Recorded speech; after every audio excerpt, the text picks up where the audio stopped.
Let's talk about the hands. And if you're paying attention to the other videos, you should have a good feel of where your hands should be.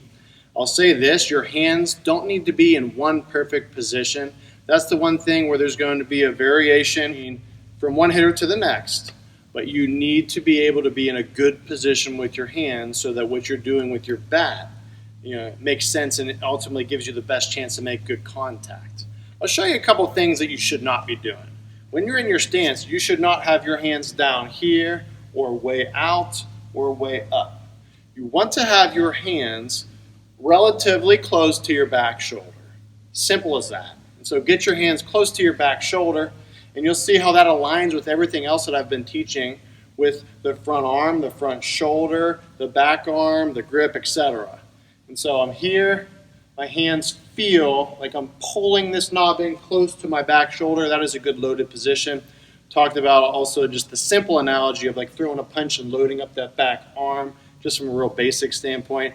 Similar, for sure. And so right here with the hands. And so you're going to hear, get your hands back all the time. And it's as simple as that. You need to have your hands back to allow your hips to lead the way and to give your hands a loaded, strong position.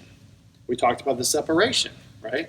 And so you're trying to let your hands and knob separate back. You want to feel this knob pulling back to the catcher. I'll say this with our load and our hands. You don't want the hands moving a ton in the load. And you also don't want the hands to be totally still. You want the hands to pull in the load, but it is a small pulling motion. The more I study Major League hitters, the best of them have a rhythm with their knob where they pull back. It's not a huge pull and it's not totally still, but they have an athleticism in their swing that they allow their athletic ability to also have its own rhythm and kind of take control in the swing essentially. So again, keep the hands simple, load them back, feel that the hands are in close to your back shoulder. Do not let them separate ever far from the back shoulder. So in the load, the hands stay in close. And then as I land and I start to turn and pull, I need to pull my hands in close throughout my hip turn. That's the final thing I want to finish with that is very important with your hands. When you go to swing, you cannot allow your hands to disconnect. Remember that term, disconnect. Do not let your hands feel like they're disconnecting from this back shoulder.